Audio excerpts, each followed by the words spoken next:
And we're live. Welcome, guys, to Behind the Shot. Happy weekend to those who are watching. For those who are watching but are still at work, it's going to be weekend in a bit, so happy weekend still. Today, we are on our sixth episode. So, today's Friday, it's our sixth. And the thing is, I've been asked multiple times, a couple of days, how long is this show going to run? So, honestly, last episode with Shin, I said that I hope it runs until 100, but after thinking about it this morning, I probably would do it by seasons. So, this first season that we're having now, the last episode will be on June 29 for Behind the Shot. And coincidentally, that would be our 21st episode. So, guys, again, welcome to our sixth episode. Welcome to Behind the Shot, where top visual storytellers share their best 3 shots and amazing stories behind them. We are currently supported by Deity microphones, which I have right now on screen. It's amazing. I swear by them, and I use them on my assignments, on my vlogs, and even on this show. So, for our new viewers right now, welcome, and that is what the show is about. So, we've had a really, really great run. Right now, we have comments. We have people watching. We have Chum. My best friend Chum is here. And Mabel Demavivas, the competitive Mabel Demavivas. We are very supportive of you, Boogs and I. And Iya is here. Iya Halagenya. Hi. And so we had a great run so far. We've been having a great run. This week, last Monday, we had Steve Denif. We have conservation storytellers for this week. And last Wednesday, we had Shin from Thailand, right? So actually, if anything, if you guys didn't catch that episode with Shin, I do recommend that you watch it. And it's here on my channel. Everything that we broadcast on Behind the Shot gets archived here on the channel, so you can watch them again. You can do reruns. But if you do have the time, go back to Shin's episode, so episode 5, and catch that episode. That segment where he talks about that baby dugong. It was very adorable. It was heart touching and also quite tragic. And that was actually the main reason why I invited him to guest on this show. And if you can do that, revisit that. It's a really, really great story. So just to revisit everything again, last week we had Ram Yoro, Pen de los Santos, and Bo Mancao. So all underwater photographers and videographers. Hi Topher and Jezreel, you guys are here. And this week we had Shin and Steve. And then next week, we're gonna hang up our wetsuits and our fins for now. So next week we have VJ Villafranca, who is a documentary photographer. This guy has done it all. He usually covers conflict, calamities, and he covered a lot of. He's usually on site whenever something calamitous happens, and he has been consulting and advising me on my work, and mostly my photo essays, photo stories, grants. This guy is a resource for that, so watch out for his episodes. We also have for Wednesday Jilson Chu, who is a documentary photographer as well, and this guy is a hot shot when it comes to street photography. I'm really glad to have him on the show. And lastly, for episode 9, we have Gab Mejia, who is a co-Nikon ambassador for the Z6, and this guy is a member of the WWF Youth Council. He still is a National Geographic explorer. And this guy is only 22, 23 years old. So this guy has a lot of stories to tell. Gab Mejia, and I personally requested that he include in his stories that time that he went for 6 weeks alone in Patagonia, and I'm sure it's going to be an awesome show. So after that, after these photojournalists, we're going to have landscape photographers. So we're going to have Chris Magsino, and we have Jay Halorina as well. And then after that, we're going to have wedding storytellers. So Toto Villaruel, who shot my wedding, Jaja Samaniego, and then finally on the Friday of that week, we're going to have Jason Magbanwa. I wanted to have wedding storytellers specifically because I want to know how they're coping with the current situation and how they're adapting to it. Plus, ironically, the second week of June is usually the peak for weddings, so having them here, it's quite good timing. And then after that, we're gonna have Travel Week with Grid Magazine. So we're gonna have Paco Guerrero, Sonny Thakur, and Miguel Nacianceno for the third week. For the third, yeah, correct, for the third week of June.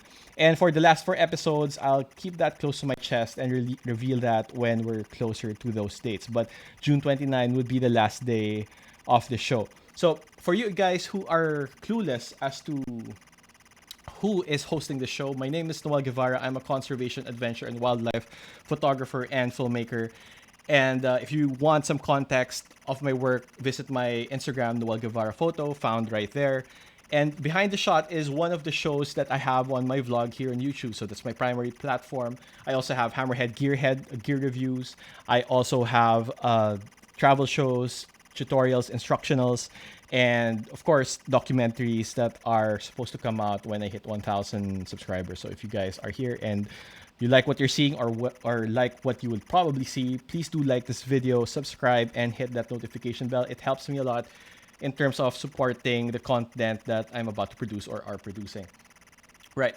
And now we're streaming primarily on YouTube, but I also have a teaser stream right now on Facebook. And right now we have a few people who are watching with us.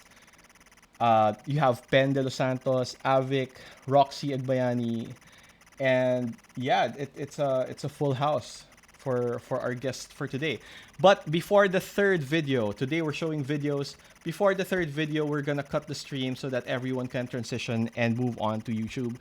It's my main platform, and I'm more attentive to the comments right there. So I will give you a notification. I'll let you know. So please just be prepared, or you can transition this early. Right. Before I move on to my final guest for this week, I just want to mention that today, to commemorate today, is actually the 40th anniversary of The Empire Strikes Back, which is the best Star Wars film for me. And if you're seeing right now the poster, I actually want that poster. I like it. I like the symmetry. I like the geometry of everything, and yeah, it's perfect. So for those guys who are Star Wars fans, it's an anniversary of one of the best sequels ever, probably on par with the Two Towers. And I just wanted to mention that. So as Darth Vader said, impressive, most impressive. Right. Okay, now that's done. So watch it again. Right. Okay, now that's done, let me introduce our guest for tonight. So this guy is a photographer, cinematographer, scuba diver, and marine conservationist. He is the founding partner of Studio H2O, which is a production house here in Manila. His work has been featured on Sport Diver, Scuba Diver Australasia, and Ocean Geographic. He specializes on underwater and aerial cinematography for nature and travel documentaries, but I have known him to also shoot topside. He specializes on these, but he's also producing right now. He's produced a show for iWant, and we'll touch into that later. He has also shot for Nat Geo's 10 Deadliest Snakes, Nat Geo Wild's Untamed, PH, did I get that right? And award-winning TV documentary On the Brink on Nat Geo channel. He is also an expedition leader, taking guests to places like Maldives, Socorro, and Tubataha. My wife and I were supposed to join him on the 2021 trip, but I'm not sure how that's gonna happen right now. But still, it was something that we were really looking forward to. This guy has taken a lot of people out to these places where, usually sharkiest places. So I'm hoping I can join him again. So for contributions to his community, he was named a global shaper by the World Economic Forum. And I worked with this guy a couple of times, notably in 2019's ship tour with Greenpeace, where I shot photo and he shot video, and it was great. 2 weeks, and we have some of our team right here watching as well, right? So it's my pleasure to introduce a good friend and also the godfather of my son Mako, Boogs Rosales. Here you go, Boogs. Say hi to the guys. Well, thanks for having me, and congrats on your sixth episode. And quite a lineup you have for the Yeah. for the next few weeks. It's the joy of sixth. So tama na ikaw yung sixth episode ko. So, Yeah. all right. So how are you doing, man? I mean, I just like me. You are usually out on assignment, and how are you dealing with the lockup, with the quarantine? I'm sure you've been itching to go out. Well, just like everyone else, I guess, we all have some travel plans that have been canceled. But I guess right now that would be the least of our priorities. Right.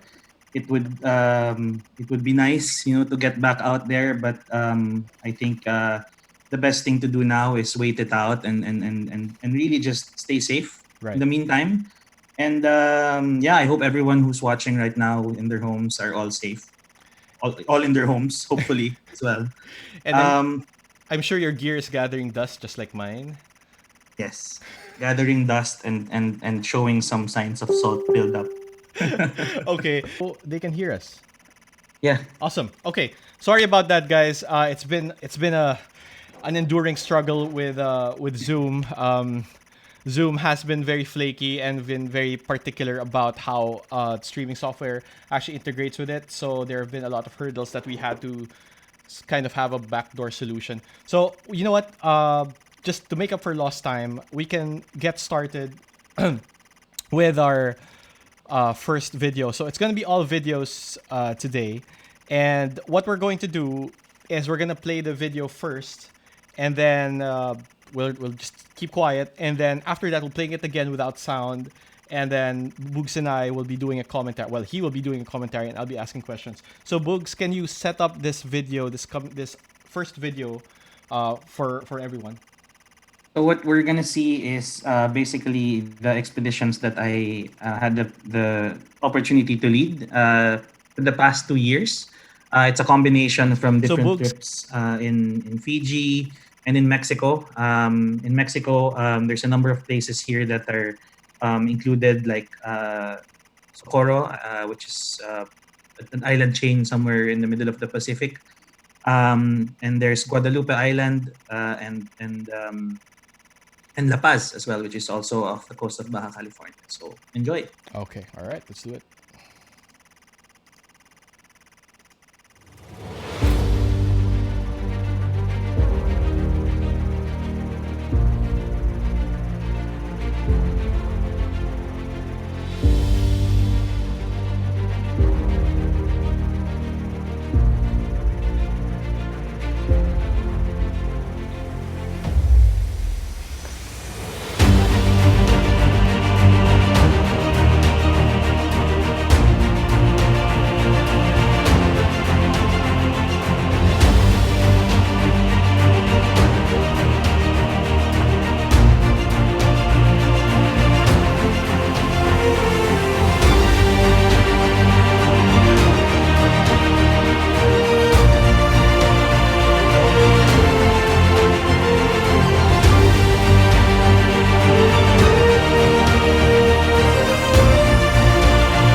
Okay, very nice. So let's play it again. And so Boogs, one thing I noticed is there's a lot of megafauna in this video. Yeah, I'm a big fan of big animals. I think that the interactions that you have with them are kind of um, more meaningful, and there's a bigger connection that you can find usually when it's bigger animals that you're dealing with. Okay. So these are places where you can interact with these animals. So Boogs, let me ask, because you most of these interactions are really on your face, in your face, sorry. And how do you get that close to these animals? Well, depends where you are, but and then depends what kind of animals. But I guess I can answer generally speaking for sharks. I won't lie in saying that most of the shark interactions that are possible for most divers involve some sort of baiting or provisioning. So Okay. these places, such as Fiji and Guadalupe, Fiji is where you can see the tiger shark clips from this video. Guadalupe is where the great white sharks are. Yeah. In both places, the sharks are baited. Okay. Right. And there are also other places here where the animals aren't baited at all. Yeah, absolutely. The mantas obviously are basically free roaming. A lot of the other sharks, actually, like the silver tip you just saw, the hammerheads, they weren't as close as you can see. and the dolphins at the very end. Well, those animals are all just wild, basically. I mean, they're Okay. all wild animals. Yeah, they're pretty wild in the sense, and well, the great white shark here is basically the ground zero of chumming. Right.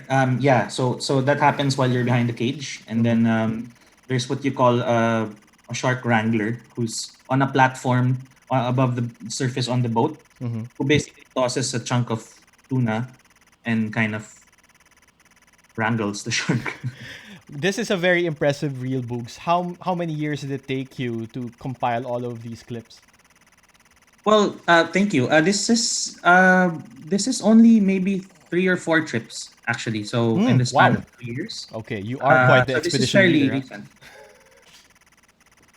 Okay, right. And there are two photos that you specifically wanted to add to this narrative right now. So you have this one, and I believe this is Jan Acosta, your Yeah. teammate in Studio H2O. Well, that's Jan in the picture. He's my partner in organizing these trips. Right. This is in Tiger Beach in Bahamas. Unfortunately, there's no tiger sharks in the picture, but those are Caribbean reef sharks and lemon sharks. Okay. Um, yeah, And then how did these sharks get that close to Jan and yourself? it's the same thing. In Bahamas, they're not allowed to bait, Right. but basically they call it scenting. It's basically just chumming. So they're not allowed to give the actual food to the Mm-hmm. shark. The sharks aren't feeding, but they can smell the fish blood in the water. That's provided by the operator. Okay. So that's the main reason why sharks come this close in Tiger Beach, Right. and yeah, and then so they just kind of come around and have sort of gotten used to having divers around them as well. Okay, okay. Uh, so how do you feel about? We may be getting into very polarizing territory right here, and but off the bat, off the top of your head, how do you feel about interactions just like this one, where it's not wild, but it's either chummed or scented? How do you manage where you would choose to go and which ones you would choose to avoid? Well, I understand how it can be polarizing, and that's why I wanted to talk about this as well, is to maybe clear some misconceptions. Right. I think what most people have to understand to begin with is that most pictures of sharks up close you will see Mm-hmm. are most likely baited. And I think it's very important for the photographers to be honest about this. We Right. have to be, well, first honest with the work that we're doing and how we took the shots. And second, it's also our responsibility to educate people on why these practices are done, and Okay. maybe what the advantages and disadvantages of this are. Okay. One example of a very polarizing operation is the one in Oslo, for example. Yes. Yes. Um, but well, the way I see it is the shark tourism industry brings in so much revenue, and I believe this was touched a little also in your interview with Steve Denise. Uh, that in many places where there is shark tourism, a Mm-hmm. lot of people in their communities have realized that sharks have more value alive than dead. That's true. So one other good example of this is Fiji. So Mm-hmm. a lot of videos you saw of the tiger sharks and bull sharks were in Fiji. The shark tourism industry started there because it was basically a couple of dive operators that approached villagers for exchange uh, for in exchange for their traditional fishing rights that they will be given their revenue from diving. Okay. Oh Just wow. accepted it, and this eventually led to protection in what's now called the shark corridor in Fiji. A lot of the villages started to realize that they were earning more just from getting the direct income from the dive industry Okay. versus catching sharks and selling them. Okay. And now the conservative estimate in terms of revenue is I think $17 million in taxes. Wow.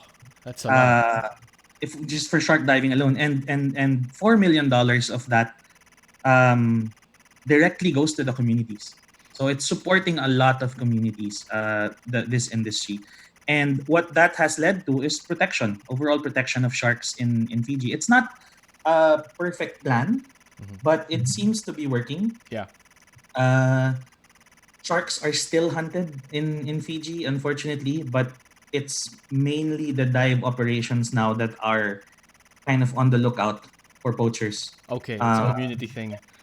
exactly. Yeah, but And I'm sure some of the revenue that's coming in also goes back to the conservation of the sharks.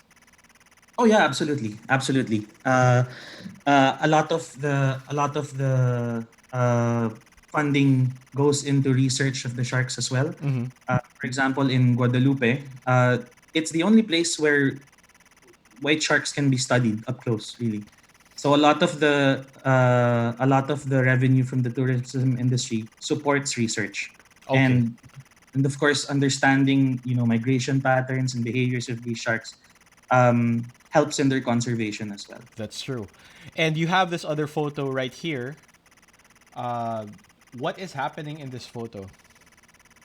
What's it's interaction basically. Again, the reason why I bring people to these places is because you have very good opportunities for interaction. Um, and providing these experiences for people is kind of also a way of giving people other stories to tell. Right. So the more people have stories to tell, the more awareness can be brought about by pictures like these.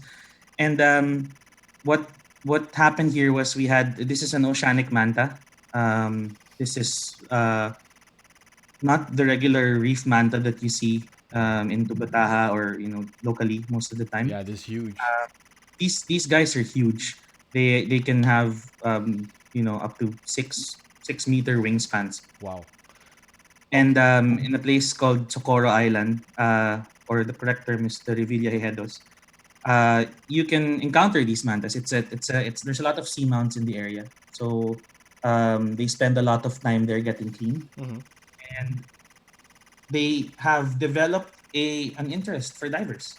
So it's one of the very few places where you can have mantas actually come up to you, like literally right in front of you, as this picture shows. Uh huh. Sometimes closer, sometimes they even sort of land on your head.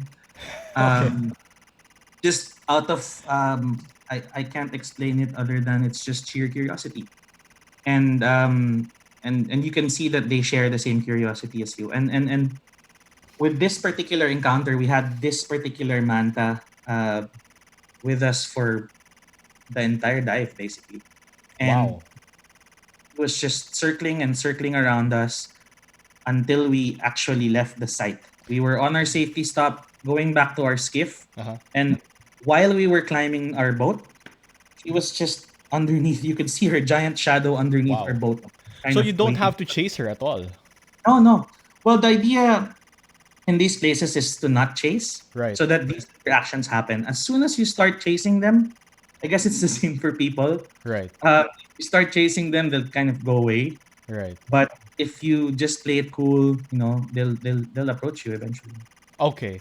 Now, I'm curious as to what type of gear that you actually use. Can you show us some of the? Can you do a show and tell? And I mean, I shoot photo, I shoot video, but this is underwater. It's a bit for people who are used to topside. They're not used to seeing our gear underwater. So, can you show us some of the stuff that you use? Sure. Well, in the video that you just saw, and actually between the couple of pictures that you saw, those are two different cameras I'm using. Right now, I'm using a Sony A7 R2 and then S2. Okay. So I use the R2 mostly for stills and the S2 for video. They fit the same housing, fortunately. I use mostly a 16-35 lens for videos. Uh huh. And well, in some of the other videos and some of the other pictures that were just shared, I was using a Nikon D810. Okay. Okay. Do you use a And for monitor underwater? I do. That's one of the most important things to have when you're shooting underwater. It's quite an investment, but let me show you the monitor that I use to dive and see. So this is connected to your housing with an HDMI cable. Okay. the wet connection. So sorry, it's a bulkhead connection, not a wet connection. Uh, and this allows you to basically articulate, what you're seeing, so that you're not kind of Right. always bent over and looking at your LCD with your camera in your face. Okay.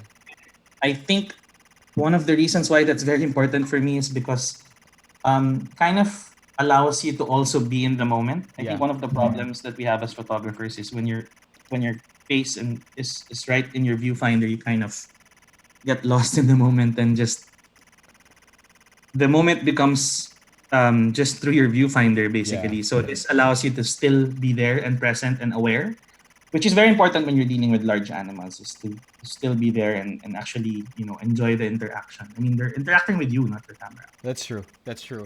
So, for you guys who are joining us, if you have any questions regarding how Boogs shoots underwater or films underwater, uh, just post it in the comments. We have a comment here from Juston Dayday. Oh, hey man.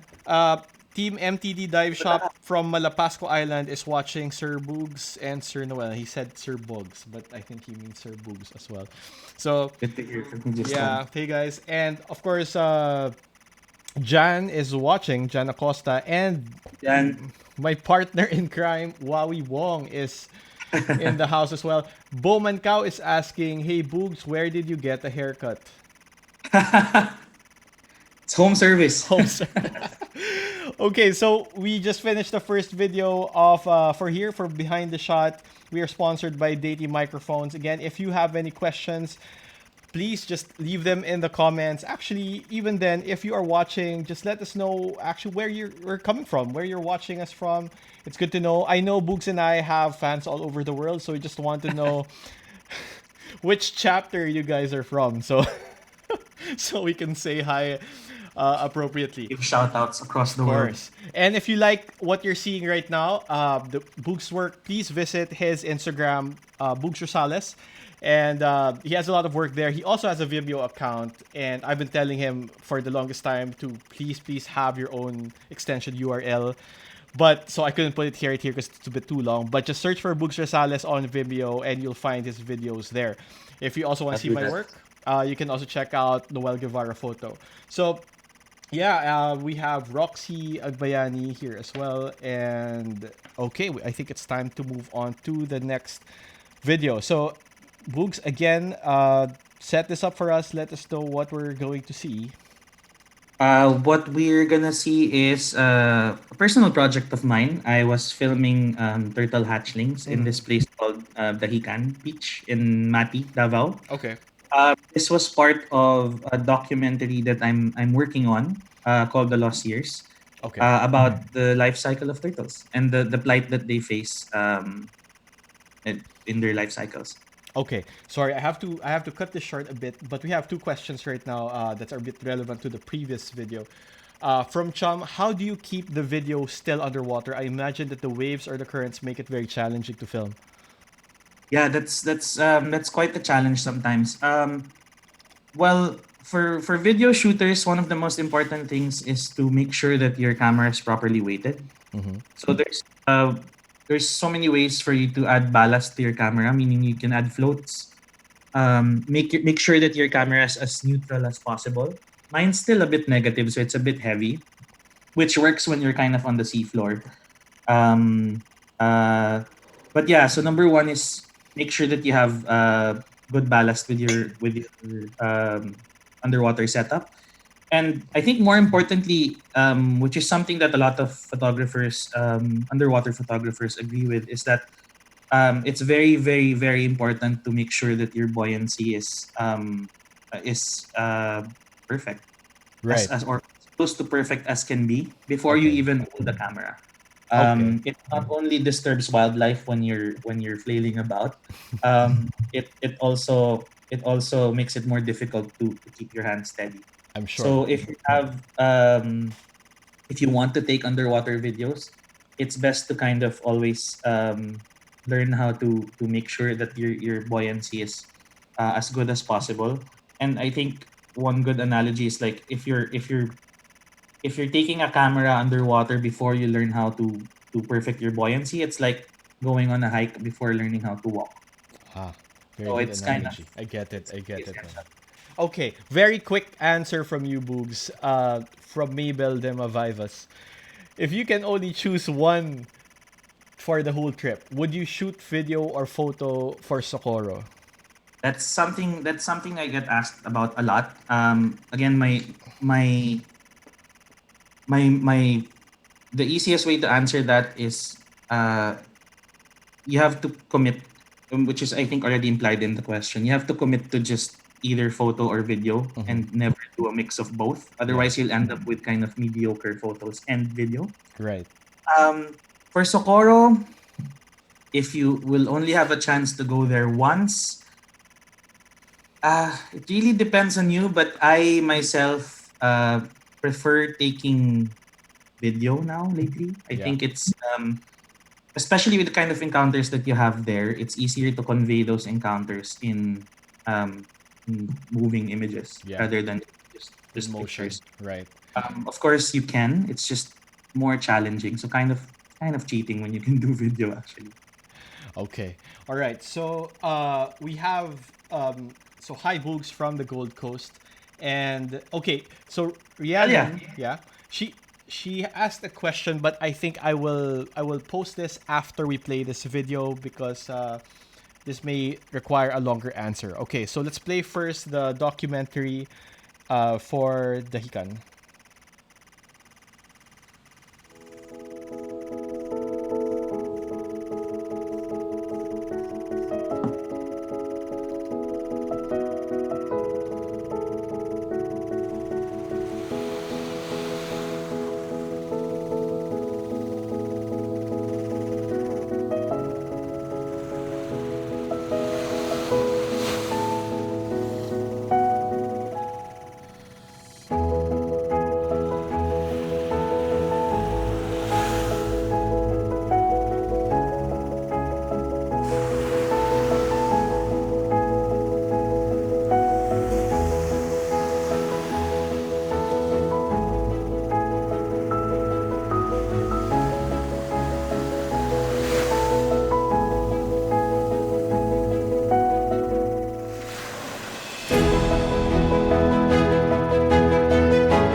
Nice. Fantastic. Okay, so we'll go ahead and start playing that without the music so we can do a commentary. All right, so Boogs, what are we seeing from the first frame onwards?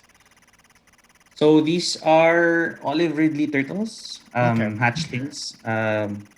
I was in Davao for 2 weeks, two separate week-long periods, waiting for them to hatch. So it was quite difficult actually to time it. Uh, and so what we're seeing is the turtles coming out of their nests and heading out to the ocean. As many people may already know, um, turtle hatchlings face so many challenges from the time that they emerge, Yeah. and even before they emerge, they already are under threat. Their nests are already threatened. So I guess what I wanted to convey in this video is a sort of anxiety and maybe trying to pull the viewer to root for the turtles that are heading out to sea. So this is kind of the swimming frenzy that it's called. And it's if I'm not mistaken, in the Pacific, it's a 1% survival rate. It could be lower. Okay. Now it's funny, Boogs, when we go diving here in Anilao and Tubataha, we rarely see olive ridley turtles, but yet we have so many of the hatchlings. Is that something that you have explored and found an answer to? Uh, Not yet. My understanding is that their foraging grounds are not in places where we often get to dive in. Okay, okay.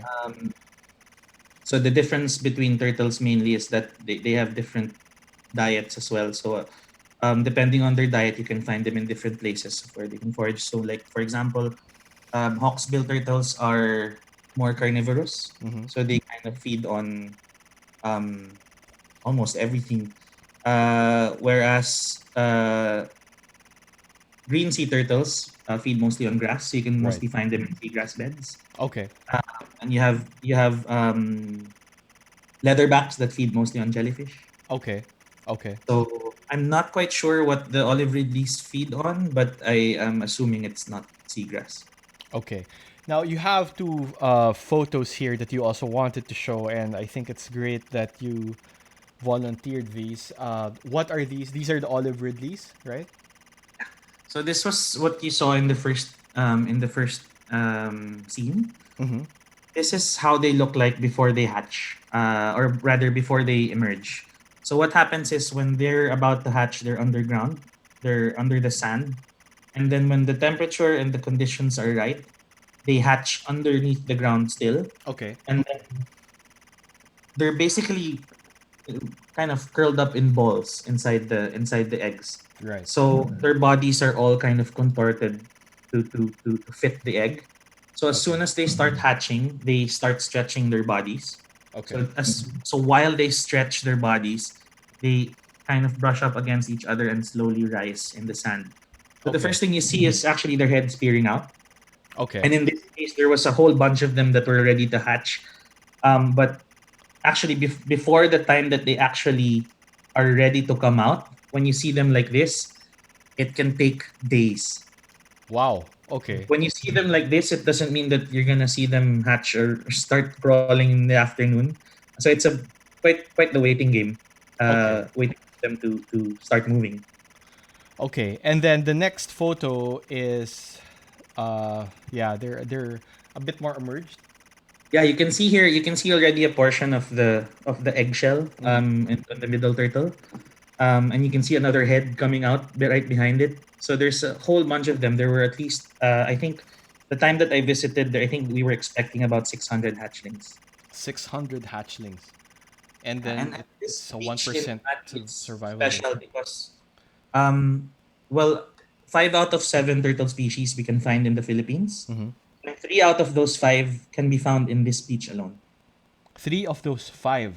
Yeah, Okay. so there are Wow. nests for hawksbills, olive ridleys, and green sea turtles, which is kind of rare to have them all nesting in the same site. Yeah. Usually, it's just maybe one species that you can find in one beach. Right.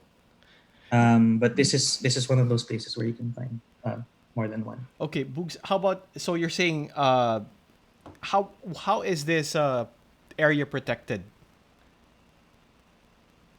Well, right now it's also kind of threatened, which is why it's one of the places that I chose to film in. Mm-hmm. Uh, it's a developing beach, so you have resorts sprouting out right now, and there's a lot of foreshore leases that are also taking up big portions of the shore, Right. which means less space for the turtles to actually get on the beach and nest. Mm-hmm. So it's threatened by the tourism industry, but at the same time, I met this group of people called the Amihan Boys Okay. who rely on the tourism industry but are the ones who have taken up being sort of the custodians of the turtles here. So they're uh, privately funded, and then they get their funding from their work, Mm-hmm. which is basically a water sports rental. Right. And through They also donations, are they getting and donation? donations as well. Okay. And they're the ones that take care of the nests there. They're a group of siblings. Mm-hmm.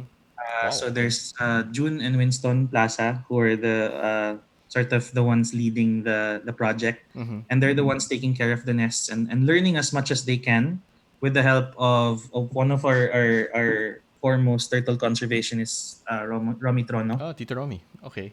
Yeah, so he sort of mentors them in how to best take care of the nests in their beach, Okay. and they're the ones that also sort of spread awareness about turtles. It's in this area. They it was kind of part of their culture to eat turtle meat. Mm-hmm. So they're from the second generation already. Basically, the previous generation still consumed turtle meat, and they're from the Amihan boys are from a generation now who have learned the importance of turtles ecologically and have started to protect them. So they're the ones kind of spreading the word about how it's harmful to eat turtle meat. Turtle meat can actually be poisonous, especially when you're feeding on the ones that Yeah, you're that's right. eating the ones that feed on jellyfish, for Yeah, example, which is hawksbills. and the Um, sponges and the corals. yeah. Yeah. So these guys are an inspiration. They work with sometimes very little resources, but they have um done so much in turtle conservation in this small area alone. Yeah, it's a different level when you're personally invested to your cause. Like these guys, I'm sure. Absolutely, yeah. Okay, we have a few questions, Boogs. No, first is so from Rhiannon earlier. Boogs, do you use filters on your lights or lens for white balance? Yes. Hey Rhiannon, she's in Australia. I met Rhiannon actually in Fiji, doing what Okay, we call shark school in Fiji, where we learn about shark interaction. okay, So one of the most important things that you can use that you need to use when you're taking videos is a filter. So I have one here. It's a red filter that goes in front of your camera lens and basically adds reds that are subtracted by the water. Um, so as you know, the deeper you go, the more colors are lost in your image. And unlike still photos, there's less data in videos. So it's very important that you kind of artificially add or enhance the reds yeah, in your image to begin with, so that you have more to work on when you're doing post. yeah, So most of the time, if you're diving shallow, just having one red filter on works, and it also allows your camera to white balance better. okay, It's easy for your camera to white balance. There are different kinds of reds. I have two here. Probably won't see the difference with the laptop, but there are different shades of red. I don't know if you can see that. One is for shallower, sort of average, shallower water, and the other one's for deeper water. okay, I suggest maybe getting something that works for maybe 12 meters, which is kind of the average of where we mostly get good light right, still. right, And if you can't have enough, if you don't have enough natural light to to to light your scene, then I use artificial lights as well. So here's the light that I use. Keldons. Okay, It's a Kelvin light. This is I think 9,000 lumens. I think very bright light. The problem now when you're using lights and the filter is that since your camera is kind of adding more reds to your white balance, this light appears to be red as well. So it's gonna be very, very red when you light your subject. So one of the things that these guys developed was a blue filter that to goes over counter your it, right? Okay, to so we counter have it basically, so that your artificial light is the same color as the ambient light, which is the light that comes through the water. that's true. Okay, Um, so it's one or the other. Either you use only filters or only lights. And um if you can find them, you can use blue filters also with the lights and with the red filters on your lens. okay. I hope that answers your question, Rhiannon. It's a complicated process, but yes, what Books does, I also do, but and in a limited capacity, but it really produces the best results in terms of video. So Boogs, we are running a bit out of time a bit here, but there are really good questions right now from Chum. Just a quick answer. Are there programs that help breed these turtles in captivity, then later released in the wild to help increase their population? I think this is a very important question to address, considering captivity and releasing in the wild. There are, generally speaking, now I think it's not anymore advisable to do what they call head starting, where they keep the hatchlings and then let them go later. They Right. only have enough energy to get out to the sea and to avoid predators. So what they're doing now is, like, I think this is one of the models that are working now, is basically looking after the nests. Okay. So when they find a nest, when they discover that a turtle has nested in one area, they dig up the eggs and move it to a more secure location. I see. Okay. And That way, then you're not really interfering much. okay. And then from my wife Pam, who's watching, she's looking Hey, forward to Pam. to seeing those hatchlings soon. Books, when is the nesting season here in the Philippines? It varies again from species to species. Um, I think it starts in June for the ones in Davao, but I understand that all year round there are also nests. Okay. But it's kind of it's really hard to time. As I said, it since it's not really ideal to support head starting anymore, based on the data we have now. It's hard to time when they'll hatch because it's a 45 to 60 day gestation period. That's a So long time. there's Okay. 15 days where they might hatch. Yeah, yeah, that's true. And sometimes with my experience, for example, I went there a day before they all hatched. So I ran out of turtles to film. Okay. I had to go back another trip so that I could stay there long enough for when And they get more. probably. Yeah. Okay. All right. So we'll go now to the third video, and this one is your latest project, Boogs, and it's a commercial work, I believe. How did you get? Who is funding it? Who backed you up here, and how did you, pitch it to them? Oh, this is a project that we had with iWant under ABS-CBN. The concept was my partner Wawi's, and well, we were looking for a series to pitch to various local networks, and this was one of the ones that we found compelling, and Right. fortunately, iWant also agreed Nice. it was something worth filming. So it's hosted by Wawi himself and Ernie Lopez, a good friend of ours as well. Okay. And yeah, it's about wreck diving in the Philippines. I think what I like about it and why it works for a broader audience more than other underwater subjects is that well, it takes something that used to be on land Yeah. and shows it in an underwater context. So there's a history element to it Yeah. as well. And yeah, so it's wreck diving through the eyes of Huawei and Ernie. Okay, yeah, I'm a big fan of Huawei. And for you guys, before I show this video, I'd like to invite everyone who is watching on YouTube and Facebook to go ahead to Instagram and follow Boogs Rosales if you haven't already. Search for him on Vimeo as well, and then go to iWant and search for this project. It's called Rec Hunter, so I may be telegraphing it a bit, but it's a great show, and I will I will say more stuff about it in a bit. But if you also want to see some of my work, you can go to Noel Guevara Photo. And please, if you're liking this show, please subscribe and like this video and hit the notification bell. We have a lot more episodes in store for you for Behind the Shot. Okay, now as we approach the third video, I will be turning off the stream for Facebook. And I'd like to invite everyone to move on to YouTube, and I'll be continuing the stream. It's uninterrupted right there. I am posting a comment right now with the link to the video on YouTube. So just just click on it, and it will transport you here. And let me fix this right now. And for the guys in Facebook, I will see you on YouTube. All right.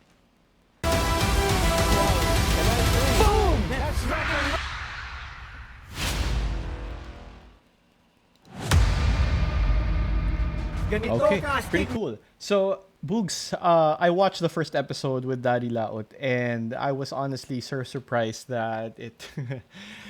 Point of trivia, I don't know if I can tell you if this is a spoiler, but I didn't know that it had a multitude of uses before it actually Yes. sank.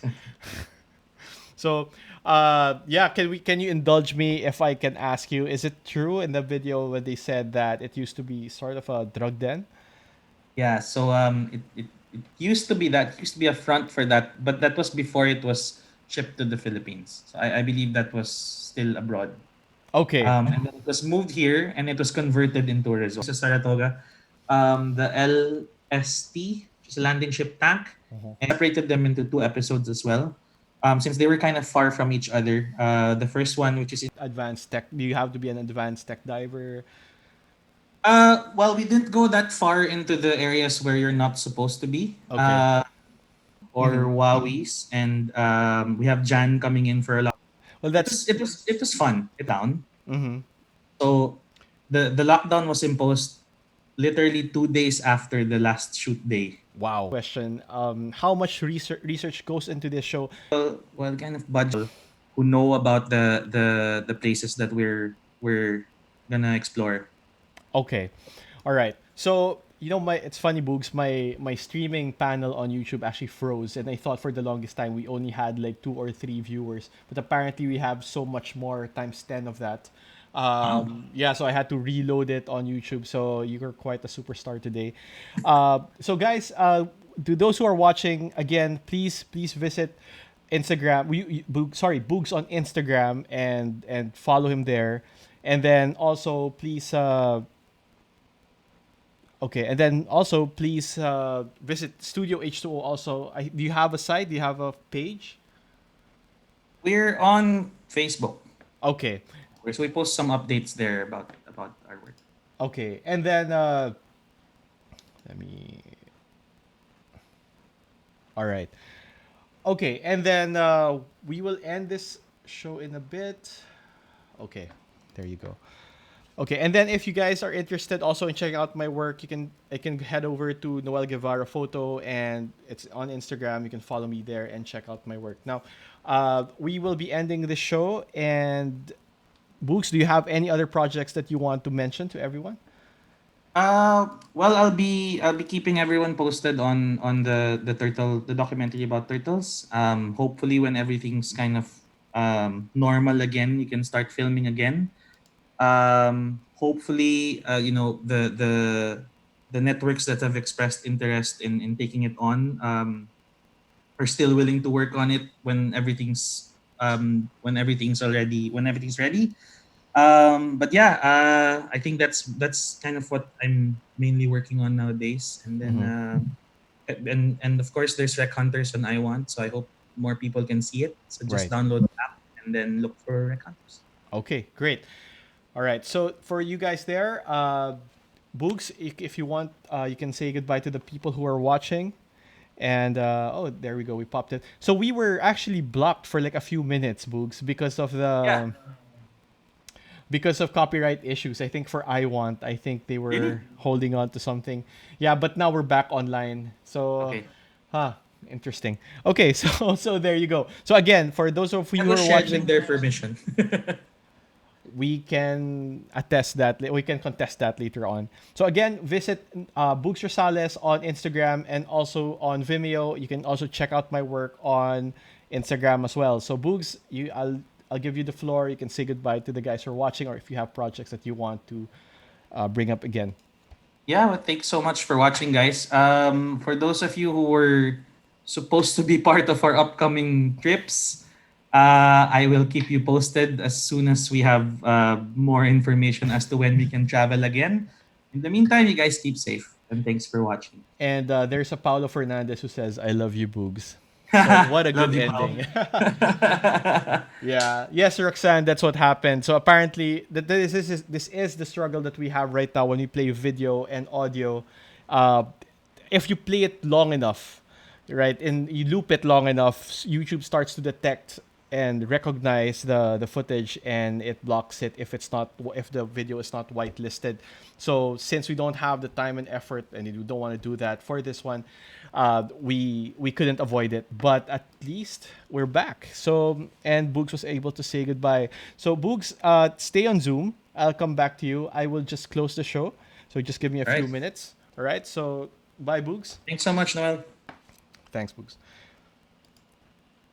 All right, so that was it. And again, it is just quite, it adds a lot of flavor to our show to have all these technical difficulties. But I have to say, Wowie Wong, who is still watching right now, I'm so proud of you, man. That was awesome. Wowie and I shot and filmed for Department of Tourism, and back in the day, 2017, I think. And this guy has, a hidden celebrity background, and I'm really happy that he gets to film and host at the same time. Wowie, that was awesome, partner. Congratulations. So Next week, that ends our storytelling week for conservation. Next week, I just want to remind everyone that we have awesome talent next week on the show. We have VJ Villafranca, photojournalist. We have Jilson Chu, who is also a photojournalist as well. Check them out on Instagram right now, and you will see how good their photos are. And Gab Mejia, fellow Nikon ambassador, amazing photos, and he does work for the Tamaraos and Agusan Marsh. There you go, and down south, right? So please check those out. And it's been a joy to host this episode, especially with Boogs here, a good friend. And thank you guys. Thank you, Wowie. Thank you, Jamie, Roxanne, Pam, of course, my wife. Chum, thank you guys for watching, and I hope to see you with the next episode. Please do like and subscribe to this channel as it helps me a lot. So I wanted to, sorry, I completely forgot. Someone asked me again today why I cut off the Facebook stream, mainly because Facebook, I couldn't monetize it, and as much as I want to continue doing this, I do have to deal with a lot of subscription fees and streaming fees, and so I if I can just cover that with monetization from YouTube, I can continue doing this. And I know how I would like to say I understand how people would want to see to hear the stories from their favorite photographers and videographers and storytellers. So that's that. Please do like, subscribe, and hit the notification bell. Thank you guys. Enjoy your weekend. I will see you in the next episode of Behind the Shot.